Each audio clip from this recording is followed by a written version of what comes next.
Bonjour à tous. Alors, aujourd'hui, on a le plaisir d'être en compagnie de Monsieur Edwin Goutière-Bazir et Georges Boloïne sur le thème de comment mène-t-on les enquêtes de corruption et les investigations au sein des entreprises. Donc, un thème qui mériterait plus d'une heure, mais on va essayer de pouvoir répondre et de répondre à ce vaste sujet avec nos deux brillants experts que je vais rapidement présenter puisque sinon il faudrait toute l'heure pour présenter leur parcours, leur brillant parcours.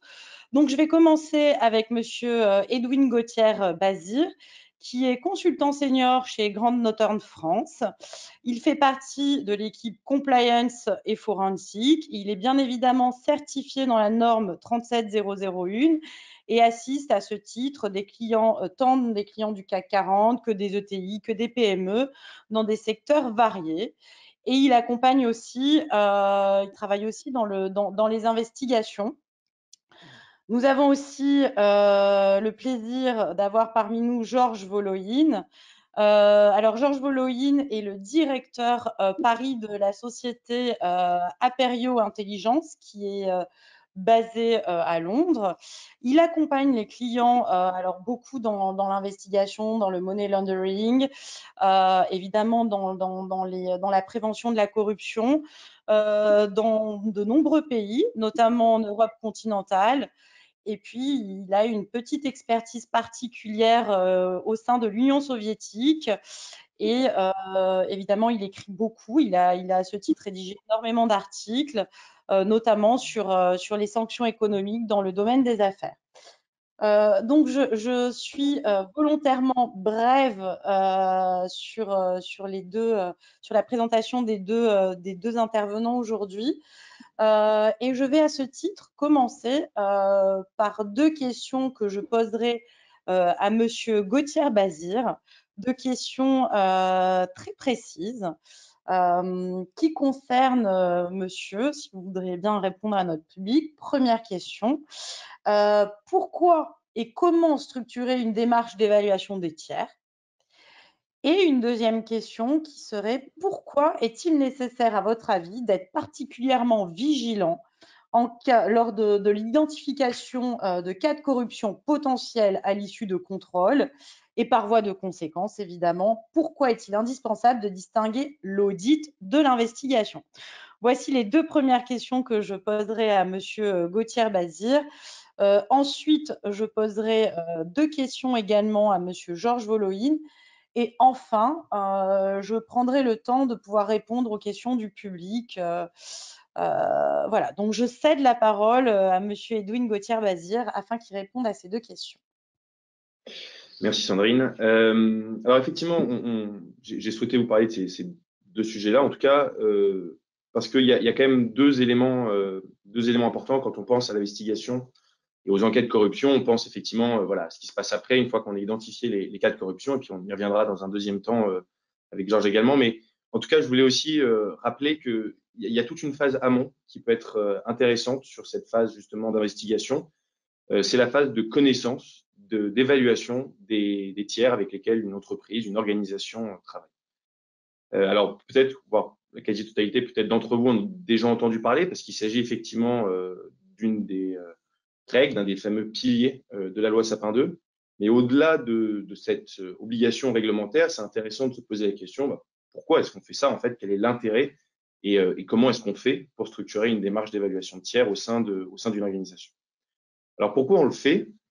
Pour une raison qui est finalement assez simple et qui est vraiment, on est vraiment sur un dispositif de prévention. L'idée, c'est d'éviter de se retrouver dans une situation où on aurait contracté, on serait entré en relation d'affaires avec des tiers qui se livreraient à des pratiques non éthiques.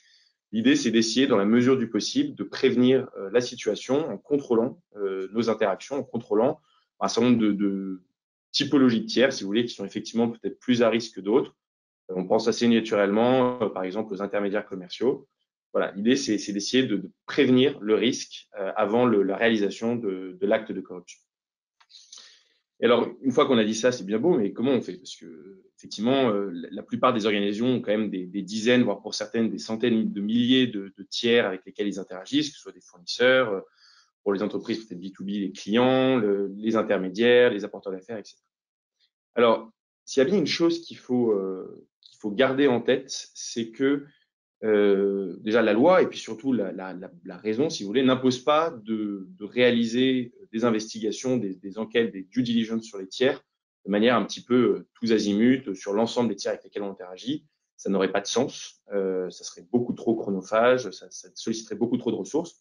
C'est déjà un processus qui nécessite énormément de ressources et d'investissement, que ce soit de la part de l'organisation en termes de temps, mais ça peut être également du coût, hein, parce que évidemment, il y a un certain nombre d'informations que les organisations, les entreprises pour lesquelles ne sont pas outillées pour répondre à ces sujets-là.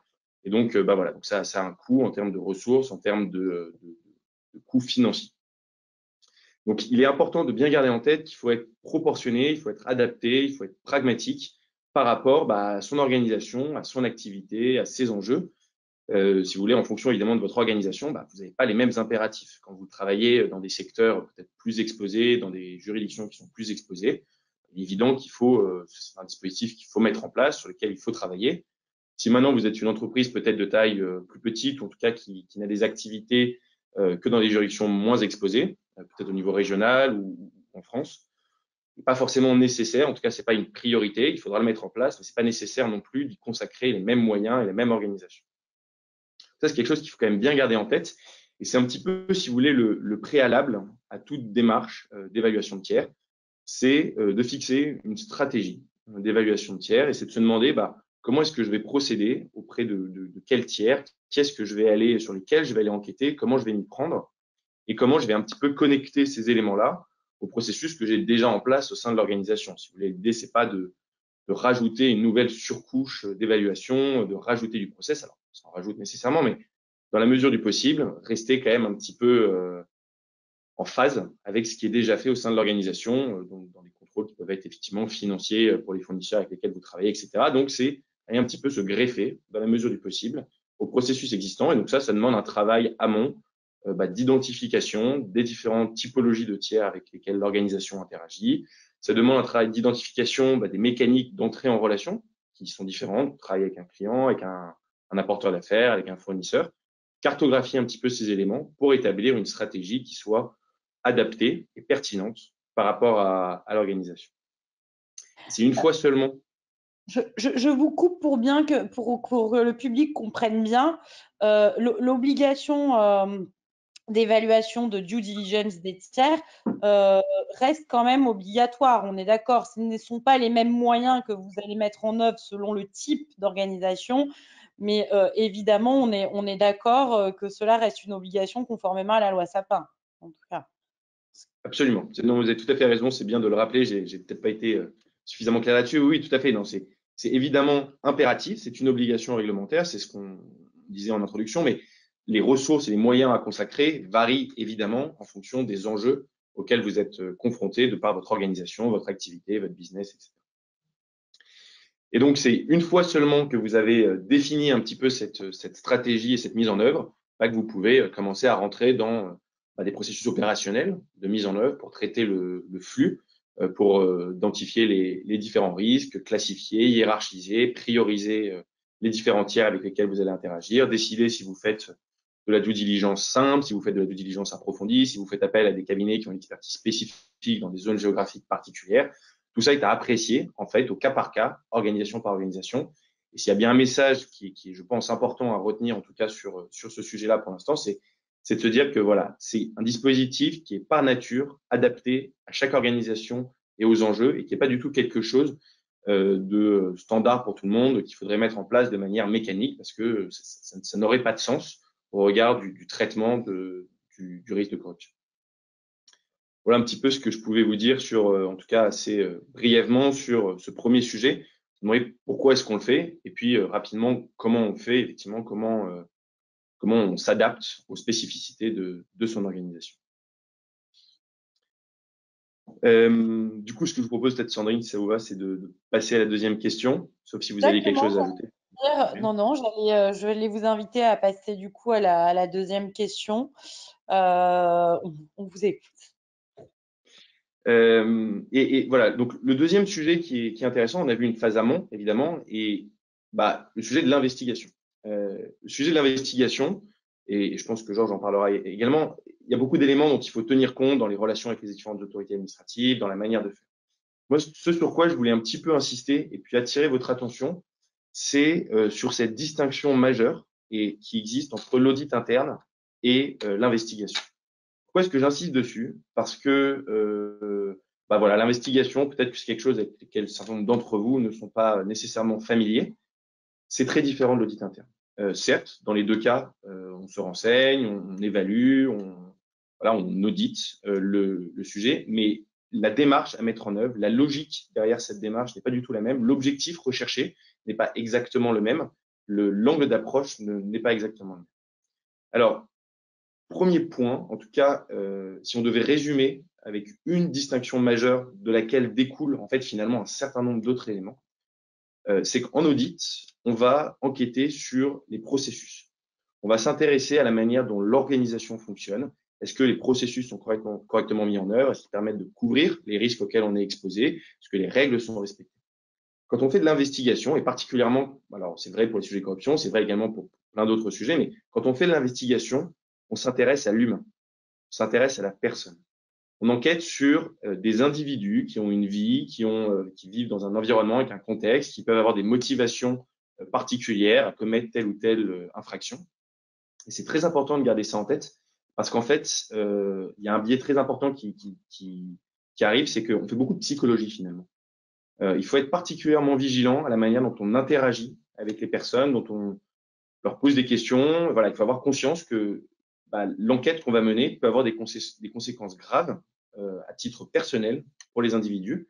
Et donc, il est indispensable de garder ça en tête. Et donc, bah, par voie de conséquence, on enquête sur des individus, on se rapproche de procédures, si vous voulez, d'investigations qui sont quasi juridiques, quasi pénales. Les forces de l'ordre, bah, finalement, procèdent un petit peu de la même manière. Alors évidemment, ils n'ont pas les mêmes prérogatives qu'un investigateur privé, mais en tout cas, la logique derrière tout ça est un petit peu la même. Et donc, il faut impérativement rester dans les limites de ce qui est autorisé et acceptable. Enfin, vous me direz, on audite aussi, c'est tout à fait raison. Sauf que finalement, bah, la ligne rouge est beaucoup plus grise quand on parle d'investigation, et il peut être beaucoup plus facile voilà, de franchir un petit peu, de passer à une étape où on va peut-être être tenté de moins respecter, de ne pas respecter un certain nombre de droits humains, de droits de la défense. Hein, c'est le droit à la vie privée, c'est voilà, un certain nombre de règles qui sont inhérentes, si vous voulez, à ce type de démarche.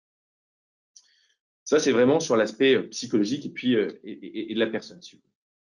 L'autre aspect sur lequel je voulais insister, et puis je terminerai par quelques remarques, mais l'autre aspect sur lequel je voulais insister, c'est sur la méthodologie qui va être mise en œuvre et qui, une fois encore, découle de la première distinction qu'on a évoquée, qui est les processus ou l'humain.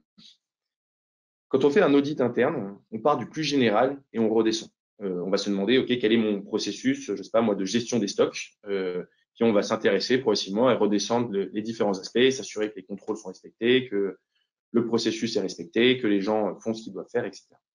Quand on fait de l'investigation, bah, on fonctionne finalement complètement en schéma complètement inversé. La première question et les premiers sujets qu'on va traiter, c'est l'allégation elle-même, et donc on va s'intéresser à la personne et à l'acte qu'elle a commis. En tout cas, l'allégation d'infraction qui est investiguée.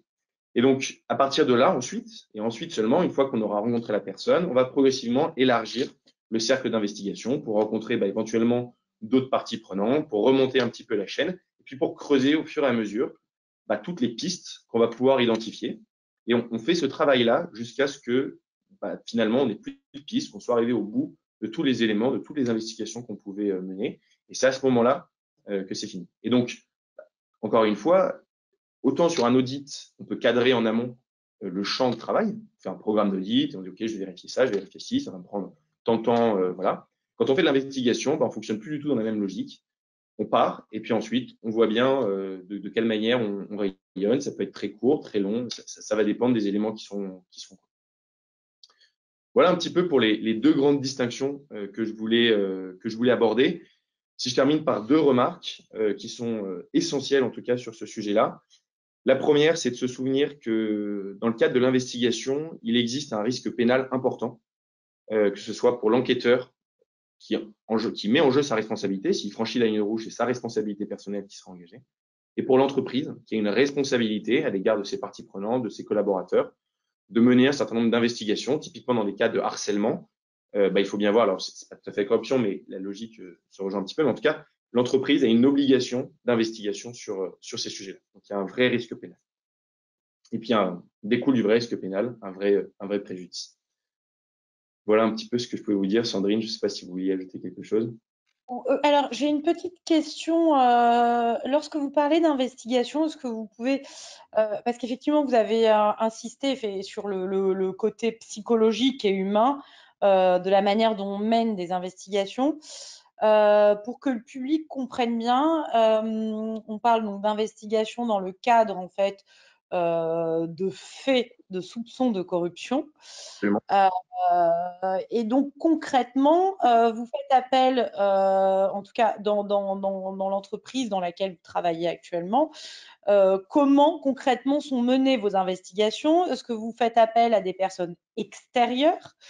Est-ce que vous menez en fait des investigations liées certainement peut-être à des alertes qui auront été recueillies par des signalements dans le cadre, par exemple, de la loi Sapin, qui oblige effectivement aujourd'hui à avoir un service de signalement.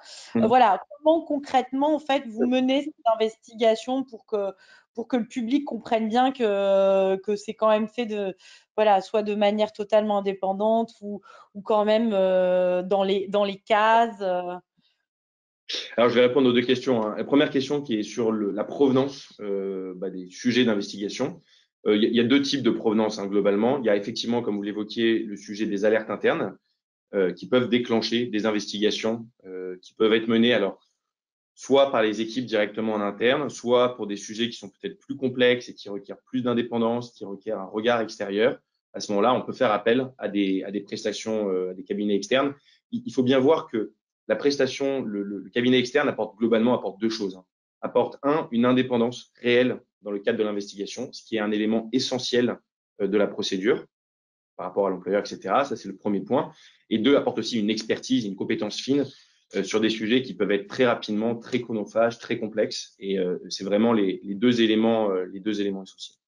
Et donc voilà, alerte ou ça peut être aussi tout à fait sur sollicitation du management de l'entreprise qui a identifié de lui-même des sujets, par exemple à l'issue de contrôle ou à l'issue d'un audit interne, où on s'aperçoit, voilà, il y a des sujets qui sont peut-être problématiques. On va se poser la question de se dire, mais je comprends pas très bien pourquoi est-ce que j'ai cette situation-là. Et donc, pour pas prendre de risques, pour éviter de se retrouver dans une situation qui mettrait en jeu leur propre responsabilité pénale s'ils creusaient par eux-mêmes, décident de lancer une investigation sur ces sujets-là. C'est effectivement la raison pour laquelle, quand on identifie des problématiques, notamment effectivement soit dans le cadre du contrôle interne, contrôle permanent, soit dans le cadre d'audit interne qui aurait été diligenté, d'être très prudent sur la manière dont on va ensuite traiter, investiguer les faits, parce que, comme je vous le précisais, il y a énormément de règles et de contraintes à respecter dans ce cadre-là. Très bien, ben merci beaucoup. Je ne sais pas si Georges, vous souhaitez ajouter quelque chose sur ces deux questions. Oui, merci Sandrine, merci Edwin. J'ai une remarque à faire sur le point, sur le premier point.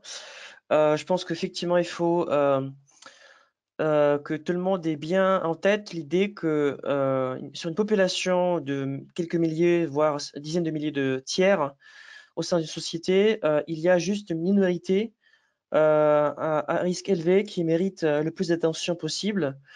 Parce que ce qu'on entend souvent, et je pense que c'est 8 piliers de la SAPAN 2, il y a effectivement des piliers qui sont assez faciles à mettre en place, comme par exemple les chartes éthiques, qui peut être rédigées une fois pour toutes, bon, en tout cas pour 5-10 ans à venir, ou les contrôles comptables qui existent la plupart du temps déjà.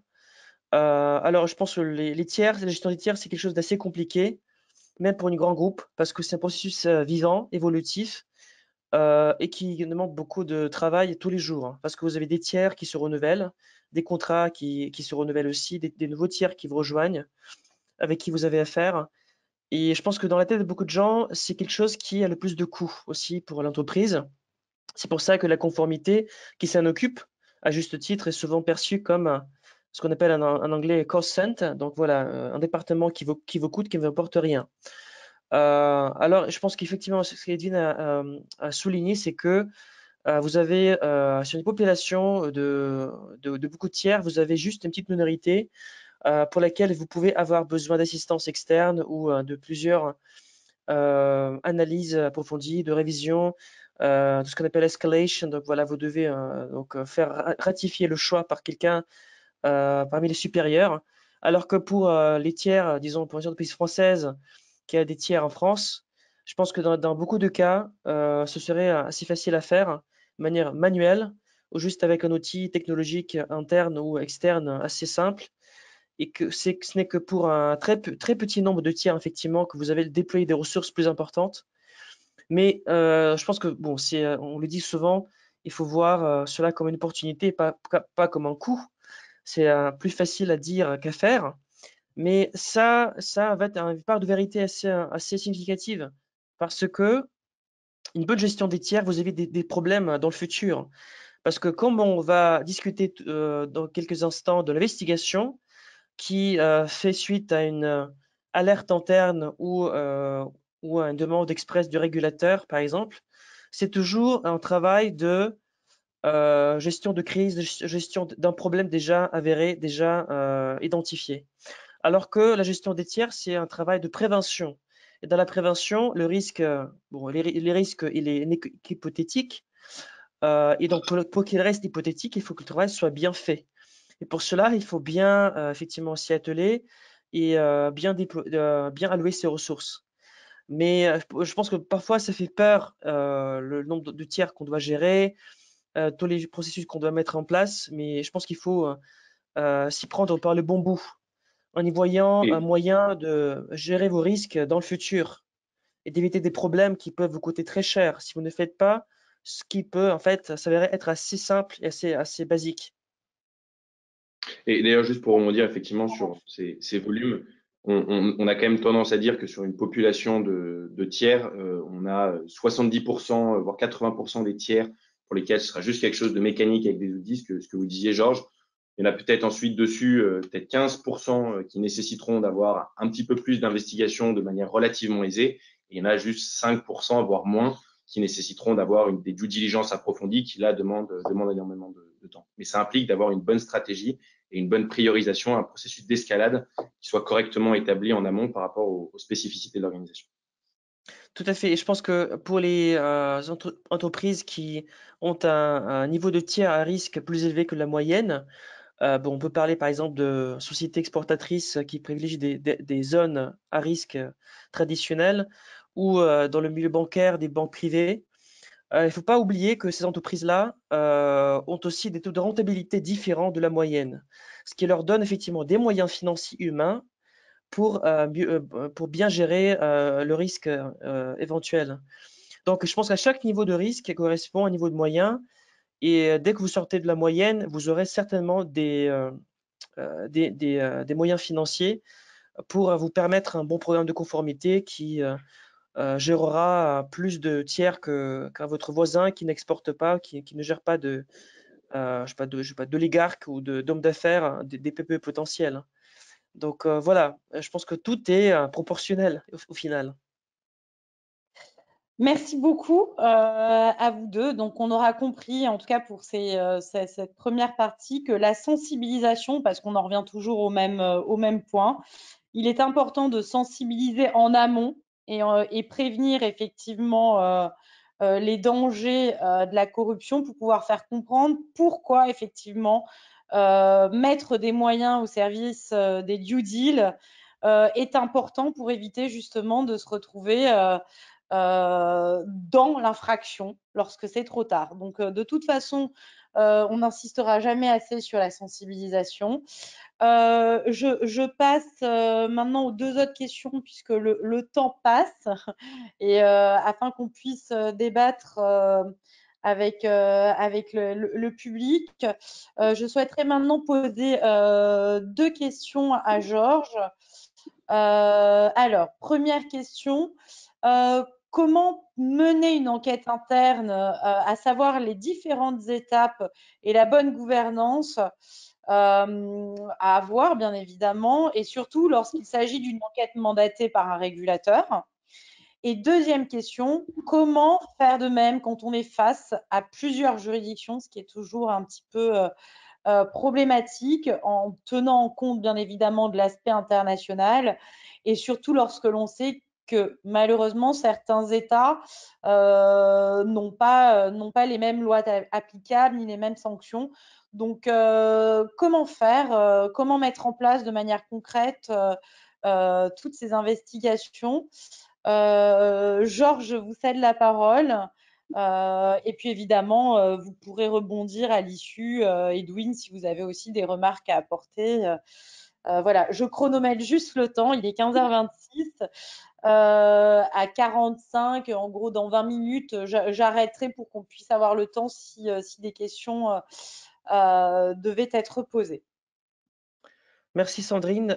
Donc je pense déjà il faut bien distinguer la gouvernance au sens large du terme qui peut exister au sein d'une entreprise et la gouvernance du processus d'investigation.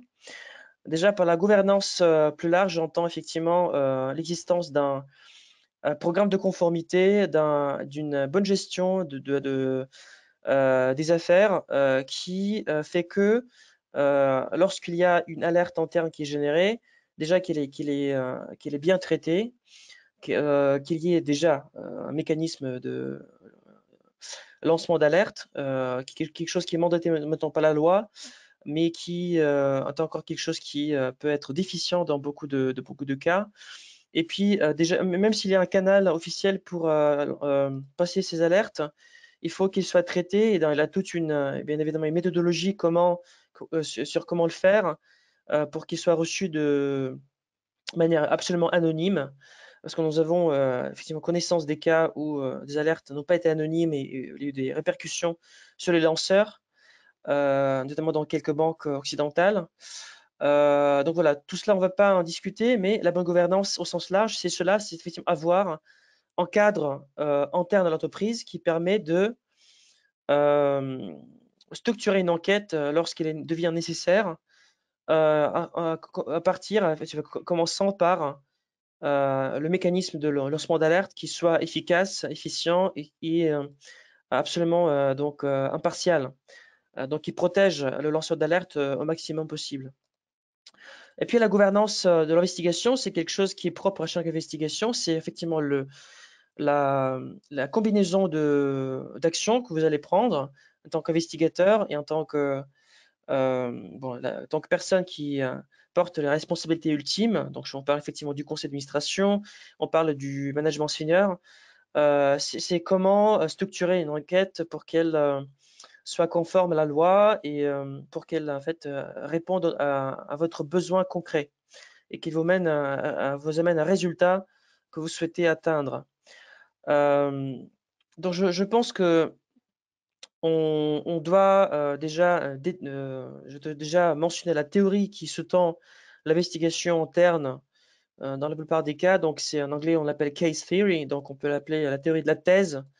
Vous partez toujours de certain nombre de données qui d'abord qui vous parviennent sous forme d'alerte ou sous forme de ce qu'on appelle red flags, donc indicateurs de soupçon de quelque chose qui n'est pas conforme soit à votre politique éthique, soit à la loi, soit au règlement intérieur qui gère un sujet particulier. Et à partir de là, vous allez bâtir une hypothèse de travail donc qui est tout à fait, donc qui correspond au terme anglais case. Vous allez bâtir une thèse avec ces différents faits et vous allez tester votre hypothèse à l'aide de ces différents faits et de faits supplémentaires que vous allez recueillir au fil de votre investigation. Et puis, vous allez effectivement rajouter cette thèse en cours de route parce que assez probablement, vous allez avoir des faits qui contrediront certaines de vos conclusions préliminaires. Ne serait-ce que pour arriver, in fine, à une conclusion ou plusieurs conclusions finales qui vous permettront de clôturer un cas, clôturer l'enquête avec certaines réponses et certaines recommandations, certaines consignes, préconisations que vous allez mettre en place. Donc, par exemple, vous avez une information selon laquelle, au sein de votre filiale à l'étranger, il y a quelqu'un qui est payé des pots de vin à un homme politique pour qu'il aide votre société dans un marché public. Donc, vous allez effectivement avoir une alerte, c'est probablement, où vous allez découvrir un fait qui suggérait de la corruption. Vous allez faire plusieurs hypothèses de travail. Donc, par exemple, si les allégations sont vraies, donc vous pouvez vous attendre à tel comportement de la part de cet homme politique et à tel, disons, résultat pour votre filiale. Donc, par exemple, l'homme politique doit favoriser votre entreprise dans le marché public, donc forcément, il faut qu'il l'ait gagné. Dans la plupart des cas, c'est ça. Il peut l'avoir gagné, par exemple, sans mise en concurrence ou la violation de certaines règles de base dans le métier, dans le secteur ou certaines lois du pays. Par exemple, cette violation peut générer des ressources inhabituelles ou anormales pour, par exemple, l'un de vos managers locaux. Donc, si vous avez des red flags qui indiquent qu'il peut y avoir eu de la corruption, votre manager local s'est enrichi de manière assez surprenante, le marché public a été remporté alors que clairement, l'entreprise n'avait pas de qualification suffisante, que son concurrent était beaucoup mieux placé, aucun appel de mise à concurrence alors que c'était obligatoire, au sein de la procédure accélérée ou simplifiée. Donc, tout cela va vous aider à tester votre hypothèse de travail. Est-ce que la corruption que vous soupçonnez est possible? Est-ce qu'elle est probable? Et si elle est probable, à quel point de probabilité se situe-t-on? Euh, pour vous donner un peu sur un peu la série d'actions qu'on peut entreprendre quand on a une investigation assez complexe. Donc, comme j'ai dit, on commence toujours avec une alerte ou un soupçon. Et c'est cette étape-là qu'il faut vraiment être très sélectif et très attentif parce que dans la plupart des cas, effectivement, les alertes qui sont générées ne s'avèrent pas être vraies. Donc, vous avez beaucoup de rejets d'informations brutes que vous traitez à la première étape parce que des soupçons peuvent être, disons, trompeurs. Vous pouvez avoir une alerte qui fait suite à un règlement de compte ou l'alerte qui est basée sur des données mal comprises ou incomplètes, etc. Donc, c'est là que vous faites le tri. Et c'est important, effectivement, de ne pas passer à côté de quelque chose d'important. C'est comme dans une alerte, pardon, dans le processus de suivi d'alerte en matière de sanction, par exemple. Quand vous loupez une correspondance potentielle, et qu'il est vrai, ça vous pose un souci. Pareil ici, si vous passez à côté d'une alerte qui correspond à un fait réel, mais sur lequel il faut encore investiguer, ça peut être grave pour vous. Deuxième étape, vous allez effectivement évaluer ces différentes allégations, suspicions que vous pouvez avoir pour justifier une enquête ultérieure, une vraie enquête qui va vous demander des ressources et différentes validations en interne et peut-être même un peu de reporting officiel pour alerter un régulateur si, si ça tombe sous le coup d'une réglementation spécifique. Donc c'est cette étape-là que vous décidez de la valeur du bien fondé des alertes pour décider de la suite à leur donner. Ensuite, vous allez effectivement à l'étape 3 mener une petite enquête de due diligence qui portera sur peut-être vos employés, vos salariés et sur des sociétés tierces à votre entreprise, mais qui sont impliquées parce que de la corruption s'implique forcément toujours quelqu'un de l'extérieur. Et donc, vous allez effectivement voir s'il y a d'autres indices, d'autres indicateurs de soupçon, comme le recours anormal à des sociétés écrans, l'existence d'antécédents concernant vos tiers, tels que fournisseurs ou clients finaux ou par exemple sous-traitants. Est-ce qu'il y a des indicateurs d'enrichissement illégal, etc. Et vous allez ensuite commencer à l'étape 4, la vraie investigation, c'est quand vous allez chercher des preuves de comportement illégal ou non éthique. Vous allez donc là déployer beaucoup de moyens technologiques. Je pense qu'aujourd'hui, l'investigation interne requiert toujours beaucoup de technologie, surtout quand il y a beaucoup de données à analyser, donc ce qu'on appelle la big data. C'est effectivement, c'est très à la mode, cela concerne effectivement tous les grands groupes, parce que dans les grands groupes, souvent il y a investigations qui concernent plusieurs implantations à la fois dans différents pays et sur des contrats qui parfois sont de longue durée. Donc, il faut vraiment passer un revue beaucoup d'informations qui peuvent s'étendre sur des dizaines d'années parfois. Donc, vous allez examiner des contrats, des appels d'offres, des réponses à ces appels d'offres, des candidatures, des CV, des mails échangés entre vos salariés et des tiers externes. Vous allez effectivement, avec toutes les autorisations qu'il faut obtenir à l'avance, avoir accès au disque Excuse, dur. juste, je rappelle le temps parce que je reçois des dizaines et des dizaines de questions pour vous. D'accord, Euh, d'accord. Donc, je vais donc, résumer. Je vais résumer. oui, parce que je pense Sandrine, que je vais devoir faire le tri dans les questions. tout à fait. Donc, je vais résumer. Donc, j'ai mentionné l'étape 4 sur l'investigation. Oh, pardon, l'étape 5, c'est évaluation de ces preuves préliminaires. Donc, c'est encore une fois, c'est là que vous faites encore un petit bilan pour savoir si vous procédez, si vous avancez ou si vous vous arrêtez là, ou si vous avez besoin d'assistance externe, par exemple d'un avocat externe ou carrément contacter les forces de l'ordre ou un organe compétent. Donc, vous, à l'étape 6, commencez des interviews, des entretiens avec différentes personnes impliquées qui pourraient être effectivement ceux qui sont des témoins à une fraude ou à de la corruption, comme ceux qui pourraient être ce qu'on appelle des protagonistes de l'affaire, des suspects eux-mêmes. À l'étape 6, 7, vous devez donc tracer des fonds du point de leur départ au point de réception. Donc à l'étape 8, vous devez obtenir la coopération d'un insider. Donc voilà, c'est quelque chose qui vous permettra d'avancer un peu plus vite dans l'investigation. À l'étape 9, vous allez effectivement conduire vos entretiens avec les principales cibles parmi ceux qui ont été déjà interviewés, donc pour affiner vos recherches. Et l'étape 10, c'est vraiment la rédaction du rapport, le reporting à votre direction et, si nécessaire, donc au régulateur ou à la police en fonction des cas. Et je vais donc traiter un peu rapidement la question 2 par rapport à l'aspect international. Donc pour l'international, il y a beaucoup de choses qu'il faut savoir. Donc déjà, je pense que dans les cas où on a une investigation qui enjambe plusieurs pays, on a souvent plusieurs équipes d'investigateurs qui sont impliquées, souvent dans les pays en question. J'ai même vu des cas où on a été impliqué dans d'investigations assez complexes pour les banques ou des banques qui investiguaient à la demande des régulateurs. Et encore une fois, pour rebondir un peu sur le premier point, quand il y a une pression du régulateur, ça devient encore plus difficile à, à gérer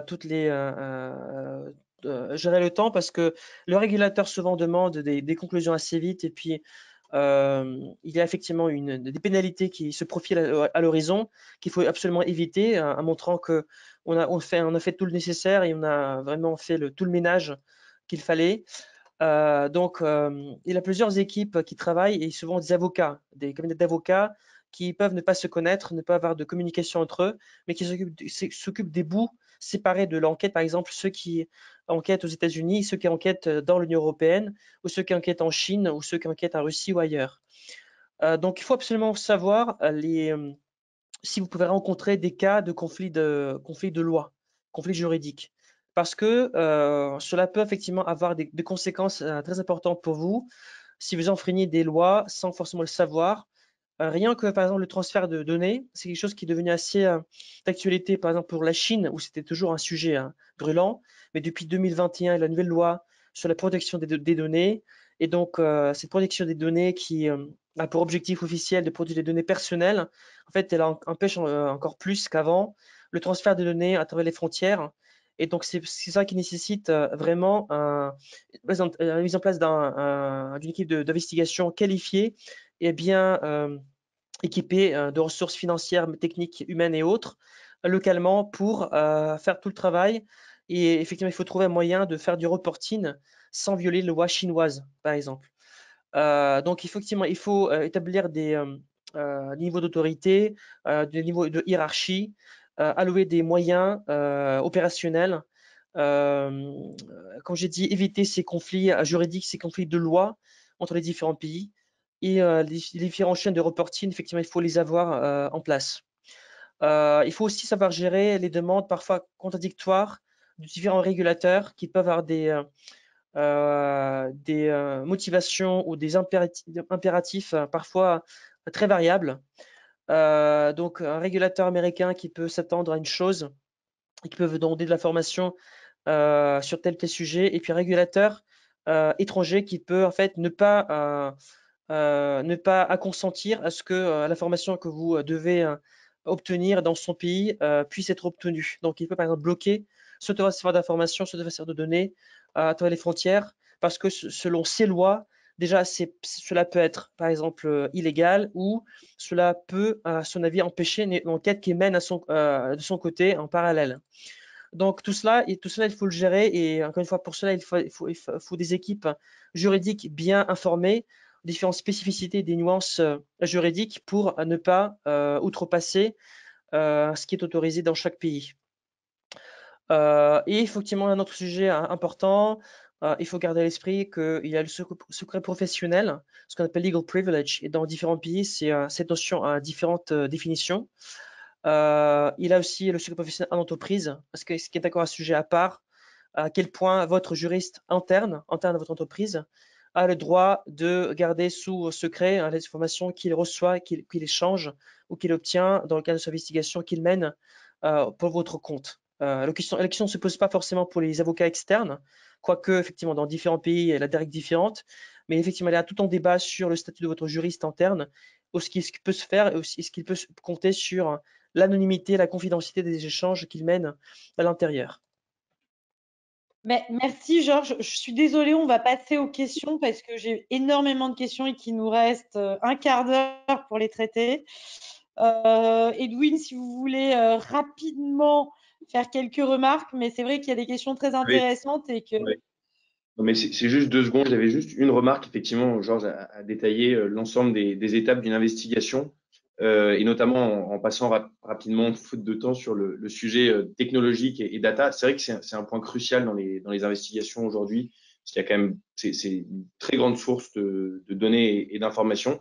Donc, bien penser à cette étape-là, à mettre en place des sortes de mesures conservatoires sur les données disponibles. Ça peut être de la copie bit à bit des fichiers et des disques durs. C'est du suivi. Voilà, savoir que dans le cadre de l'investigation, un employeur, par exemple, a accès à énormément d'informations que le collaborateur pourrait penser être privé, hein, ses emails, ses discussions, etc. Donc, bien savoir justement en termes de juridiction ce à quoi il a accès et ce à quoi il n'a pas accès, et mettre en place ces mesures conservatoires pour éviter que les données soient altérées une fois que l'investigation a commencé, parce qu'on a beau essayer de garder le secret dans une certaine mesure, quand on commence à rencontrer des personnes, par exemple, voilà, l'information va circuler. Donc, c'est vraiment une étape cruciale et indispensable au début, le plus rapidement possible, de mettre en place ces mesures conservatoires sur les données disponibles.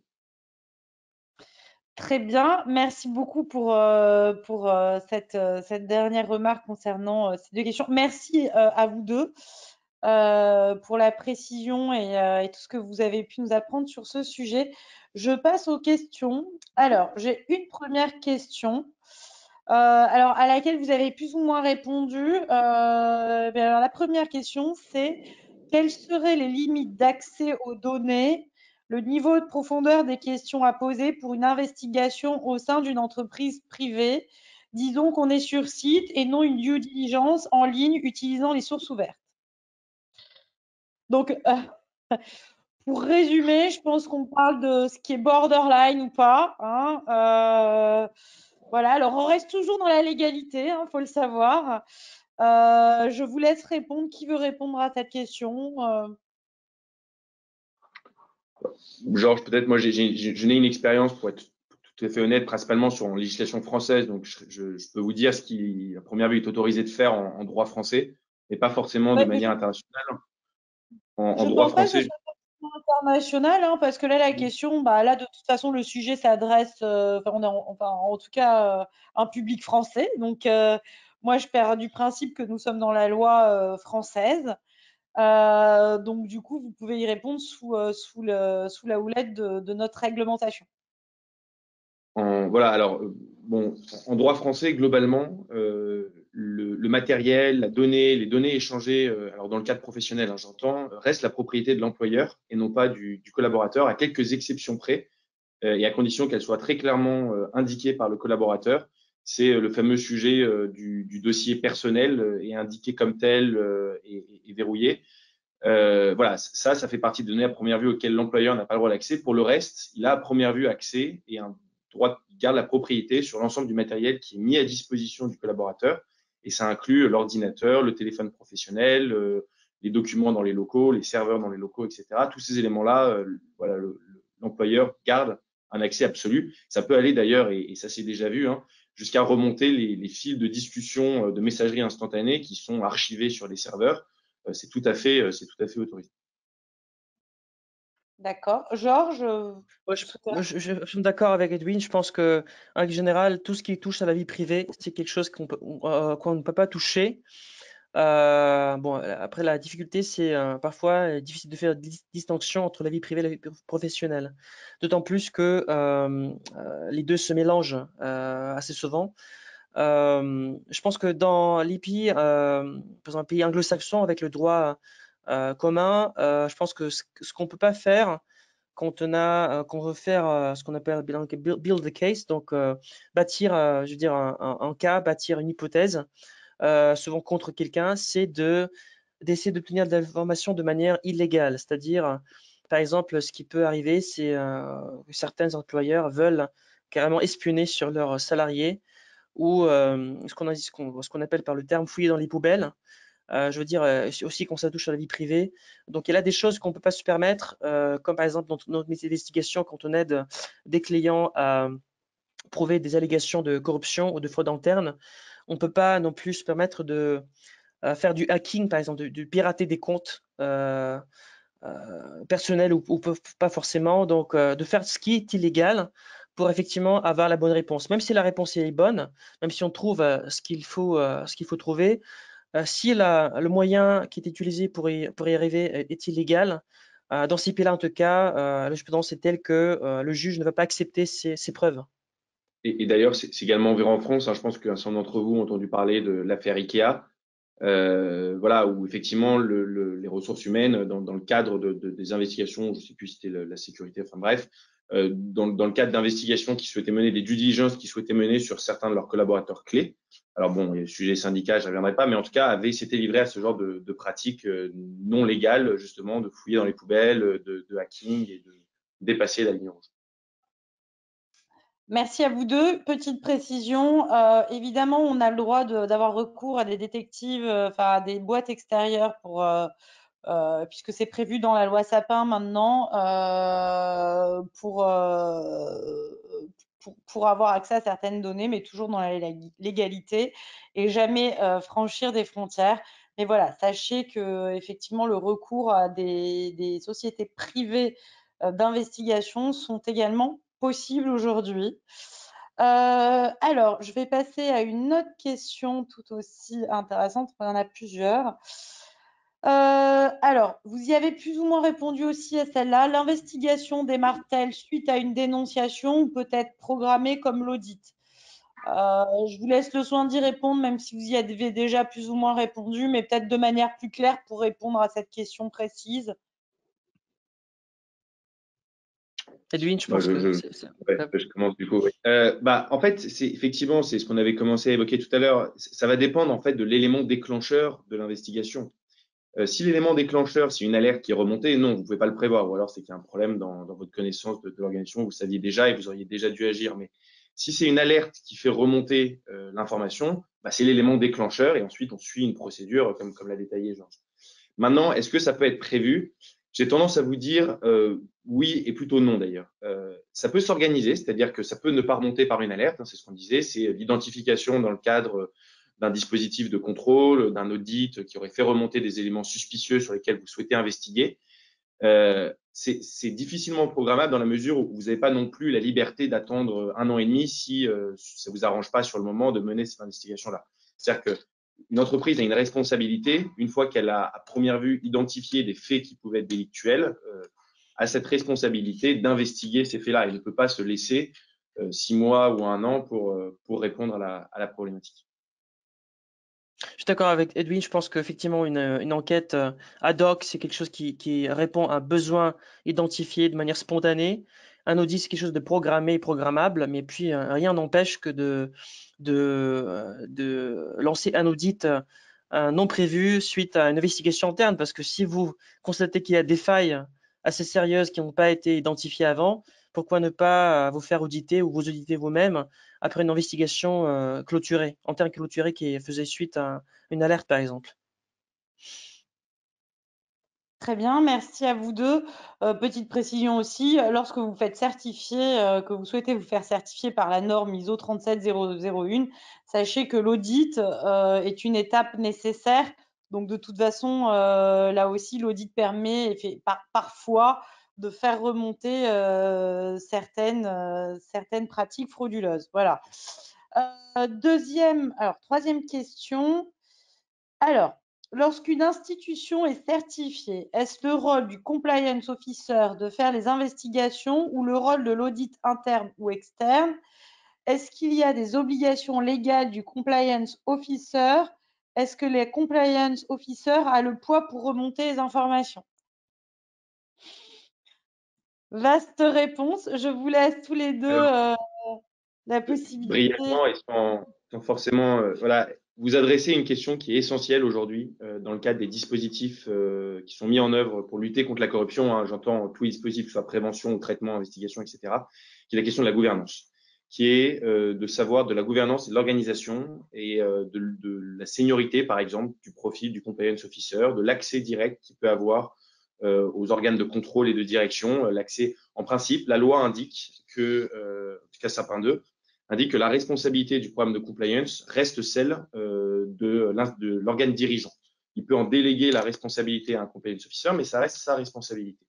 Et donc, s'il délègue cette responsabilité à un compliance officer, il faut que celui-ci ait les ressources, un accès nécessaire pour pouvoir effectuer correctement son travail. Donc, sur la question de savoir quelle est la part de responsabilité et comment est-ce que ça s'implique, oui, j'aurais tendance à vous dire qu'un programme, en tout cas une fonction conformité qui est montée, qui est construite, doit laisser au compliance officer, doit lui donner en tout cas les moyens de réaliser ses missions. Maintenant, quant à savoir qui est en charge de l'investigation, etc., bah, là, encore une fois, ça va dépendre de la répartition des fonctions. Il n'y a pas de règle absolue, savoir si c'est le compliance officer, si c'est l'audit interne. En fonction des organisations, d'ailleurs, la compliance est rattachée à l'audit interne. Donc, vous voyez, il peut y avoir des mélanges des genres. Donc, c'est vraiment une question d'organisation et de choix. Et on en revient un petit peu à ce qu'on évoquait sur le sujet de l'évaluation des tirs, mais qui est vrai pour l'ensemble du dispositif. C'est que chaque organisation va adapter la structure à sa manière de fonctionner, à sa culture interne, à ses besoins, à ses spécificités. Voilà, dans un groupe international où ça peut être des sujets clés, bah, la compliance peut être directement rattachée à la direction générale. Dans un groupe peut-être où ce sont des sujets moins importants, ça peut être un service de la direction juridique. Donc ça dépend vraiment de l'organisation et j'ai tendance à vous dire qu'il n'y a pas vraiment de règle absolue à ce stade sur ce sujet. Je pense de même pour moi, je pense que vous avez effectivement, si vous avez les fameuses 3 lignes de défense, je prends le milieu bancaire, mais ça peut être extrapolé vers d'autres secteurs d'activité. Vous avez effectivement la conformité qui, pour moi, se chargerait de l'investigation interne et l'audit qui se chargerait des audits. Mais vous pouvez avoir aussi des schémas où les deux fonctions soit sont la même, soit s'entrecroisent. Vous pouvez avoir effectivement les mêmes personnes qui font les deux choses à la fois. Mais même si c'est toujours recommandé d'avoir une ligne, je veux dire, une fonction indépendante qui ferait de l'audit, parce que l'audit, c'est quelque chose qui doit se séparer en fait de tout le reste. L'audit et tout ce qui concerne les tests, effectivement, quand on teste en son conformité, ça reste indépendant en fait de l'opérationnel et des gens qui font de l'investigation opérationnelle. Mais encore une fois, je pense que il y a beaucoup de différentes façons de le voir. Ça dépend de votre taille, de votre secteur d'activité, est-ce que vous êtes régulé ou pas, par qui, etc. Et puis, je pense qu'effectivement, la responsabilité ultime, c'est toujours avec les organes dirigeants et ça ne change pas. C'est toujours le conseil d'administration ou quelque chose de pareil, et puis la direction qui porte la responsabilité, parce que ce sont eux qui allouent des moyens et qui vous donnent les lignes directrices, qui en fait vous donnent des ressources pour bien faire votre travail. Merci Georges. Alors j'ai une dernière question. Pareil, n'oublions pas pour le public qui nous regarde que le compliance officer doit être indépendant. C'est un des critères dans la loi Sapin. Souvent, on a peur de faire remonter les informations lorsqu'on est salarié parce qu'on a peur de perdre son travail ou autre, ou des retombées ou des pressions. Sachez que normalement, je dis bien normalement, le compliance officer est évidemment indépendant et que vous pouvez faire un signalement de manière soit confidentielle ou anonyme. Ce sont deux choses distinctes. On n'a pas le temps de détailler ici, mais c'est intéressant de voir la distinction entre la confidentialité et l'anonymat, sachant que j'ai toujours une petite préférence pour la confidentialité que l'anonymat, puisque c'est plus facile de vérifier l'objectivité des informations qui sont remontées. Ça aussi, Dernier, ça filtre aussi beaucoup, hein, parce que ça permet effectivement, de rejeter tout ce qui n'est pas d'utilité. faut quand même prévenir notre auditoire. On est dans un monde d'entreprise, des affaires, donc forcément parfois vous avez quand même une compétitivité et que les fausses dénonciations sont aussi très nombreuses. Donc il faut faire le tri et lorsque vous avez des informations ou des remontées anonymes, c'est très difficile de vérifier ce qui est vrai ou faux. Voilà. Alors, dernière question à vous deux, puisqu'il nous reste 3 minutes. Quels sont les principaux critères qui permettent de déterminer quels sont les tiers les plus risqués et qui devraient faire l'objet d'une évaluation approfondie? Alors, il reste peu de temps pour y répondre, mais essayez. Je sais que c'est compliqué. Trois petites minutes pour répondre à cette question. Il y a quand même quelques critères essentiels, effectivement. Il y a la nature du tiers, c'est-à-dire, et ça part d'une classification qui est faite en interne. On va distinguer les intermédiaires, des fournisseurs, des clients. Voilà, donc on va faire ce travail-là sur la nature des tiers. C'est un travail qui doit être mené au sein de chaque organisation en fonction de la typologie de tiers avec laquelle vous interagissez, pardon. Et ensuite, il y a un certain nombre de critères sur lesquels à partir desquels on va être en mesure de lever ce qu'on appelle des red flags, ce que disait Georges tout à l'heure, qui vont nous permettre de procéder à l'escalade si nécessaire. Et donc, parmi ces critères-là, on retrouve assez classiquement le pays d'implantation du tiers, le pays d'implantation de la banque du tiers, duquel vous allez le payer. On va retrouver la présence ou non de personnes politiquement exposées, les PEP, savoir si, voilà, est-ce que c'est un fonctionnaire, un oligarque ou je ne sais qui. Voilà un petit peu pour les principaux éléments, en tout cas ceux qui me viennent rapidement en tête. Georges, je ne sais pas si. Oui, merci Edwin. Moi, je dirais pays à risque, secteur à risque, nature du tiers, effectivement. Quel statut près de vous? Est-ce que vous le contrôlez, est-ce que vous ne le contrôlez pas, par exemple? Est-ce qu'il est affilié ou voilà. Après, antécédents et je dirais aussi des red flags qui sont apparents, c'est-à-dire effectivement des PPE ou tout ce qui ne paraît pas normal. Merci, vous avez répondu à la question de manière précise et concise. Écoutez, en tout cas, je voulais vous remercier infiniment pour votre contribution. Je pense que tout le monde sera satisfait. On a tous appris beaucoup de choses. Merci pour votre bonne humeur. Merci pour votre disponibilité. Je ne vois pas d'autres questions, mais de toute façon, on arrive à 16 heures, donc le temps est écoulé. Encore une fois, merci à vous deux. J'espère qu'on aura l'occasion de partager d'autres conférences ensemble à l'avenir. Voilà, je tenais à vous remercier. Merci beaucoup. Merci à tous. Merci, Georges. Merci, merci. Très bonne fin de journée, à bientôt. Bonne journée à tous. Au revoir. Au revoir. Bon après-midi.